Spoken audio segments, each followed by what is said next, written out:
بسم اللہ الرحمن الرحیم وَأَمَّا السَّائِلَ فَلَا تَنْهَرْ۔ ایک ضرورت مند کی مدد کرنے کا سب سے اچھا طریقہ کیا ہے؟ پروردگار عالم نے ارشاد فرمایا، سائل کو، ضرورت مند کو مت جھڑکو، اس کو ڈانٹو نہیں، اس سے سخت لہجے میں بات نہ کرو۔ اور دیکھیں پروردگار یہ بھی نہیں چاہتا کہ تم سب کچھ سائل کو دے دو، سب کچھ سوال کرنے والے کو دے دو، نہیں، بلکہ پروردگار چاہتا یہ ہے کہ اس سے بہترین طرح سے پیش آؤ، اس سے اکڑ کے بات نہ کرو، اس سے سخت لہجے میں بات نہ کرو۔ توجہ کریں عزیزان گرامی، کبھی کبھی ہوتا ہے کہ جب ہم سے کوئی آ کر سوال کرتا ہے تو ہم اس سے ڈانٹ کر بات کرتے ہیں، ہم اس سے سخت لہجے میں بات کرتے ہیں۔ پروردگار نے فرمایا وَأَمَّا السَّائِلَ فَلَا تَنْهَرْ، خبردار سائل کو، سوال کرنے والے کو ڈانٹو نہیں، اس سے سخت لہجے میں بات نہ کرو، اس سے کڑوے لہجے میں بات نہ کرو، اس سے نرمی سے بات کرو۔ جب کبھی بھی اہل بیت اطہار کے پاس کوئی سائل آتا تھا تو اس کے ساتھ بہترین طرح سے پیش آتے تھے، اور جو اس کی حالت کے اعتبار سے سب سے اچھی مدد ہو سکتی تھی وہ انجام دیا کرتے تھے۔ چنانچہ ملتا ہے کہ ایک مرتبہ پیغمبر اکرم صلی اللہ علیہ وآلہ ایک جگہ پر بیٹھے ہوئے تھے، ایک سائل آیا، ایک ضرورت مند آیا اور اس نے سوال کیا۔ پیغمبر اکرم نے ایک شخص سے کلہاڑی طلب کی اور ایک جگہ سے لکڑی کا انتظام کیا، اور کلہاڑی میں خود سے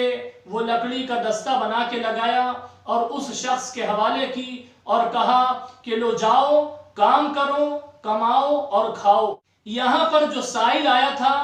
پیغمبر اکرم نے اس کو اس کی حالت کے اعتبار سے، اس کی صحت و تندرستی کے اعتبار سے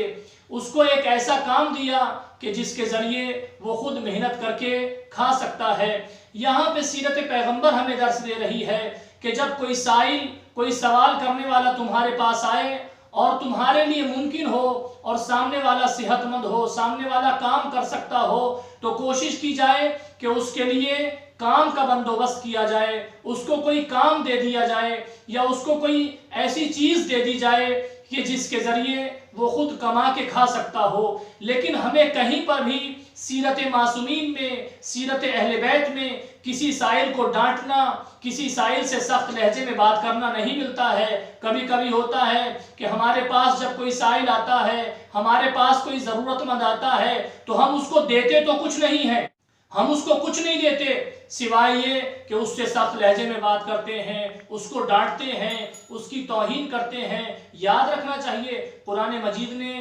واضح طور پہ کہا ہے کہ سائل کو، ضرورت مند کو جھڑکو مت، اگر تم کر سکتے ہو تو جس طرح ہو سکے اس کی مدد کرو۔ مدد کرنے کا بہترین طریقہ یہ ہے کہ اگر اس کی حالت ٹھیک ہے اور وہ کام کر سکتا ہے تو اس کے لیے کام کا، روزگار کا بندوبست کیا جائے، اور اس کے لیے چاہے ہمیں چند لوگوں کا سہارا کیوں نہ لینا پڑے۔ دیکھیں یہاں پر پیغمبر اکرم نے ایک شخص سے کلہاڑی اور ایک جگہ سے لکڑی لی، پھر خود سے اس کو درست کیا، کلہاڑی کی شکل دی۔ یہاں پہ پیغمبر کی سیرت بتا رہی ہے کہ کسی کی مدد کرنے کے لیے ہم ایک ساتھ جمع بھی ہو سکتے ہیں، مل کر بھی کسی کی مدد کی جا سکتی ہے، لیکن مدد کرنے کا بہترین طریقہ اور سب سے اچھا راستہ یہی ہے کہ ضرورت مند کی اس طرح سے مدد کی جائے کہ پھر دوبارہ اس کو سوال نہ کرنا پڑے۔ لہٰذا جب بھی کوئی ہمارے پاس سوال لے کر آئے تو ہم دیکھیں کہ اس کی حالت کے اعتبار سے ہم سب سے بہتر اس کی کیا مدد کر سکتے ہیں۔ لہٰذا ہر سوال کرنے والے کی ایک سی مدد نہ ہو، بلکہ جیسا سوال کرنے والا ہے، جس حالت میں وہ آ رہا ہے، اس اعتبار سے مدد کرنا چاہیے، اس کو ڈانٹنا نہیں چاہیے، اس کی توہین نہیں کرنا چاہیے۔ قرآن مجید نے واضح طور پر منع کیا ہے ایک سائل کو، ایک سوال کرنے والے کو ڈانٹنے سے۔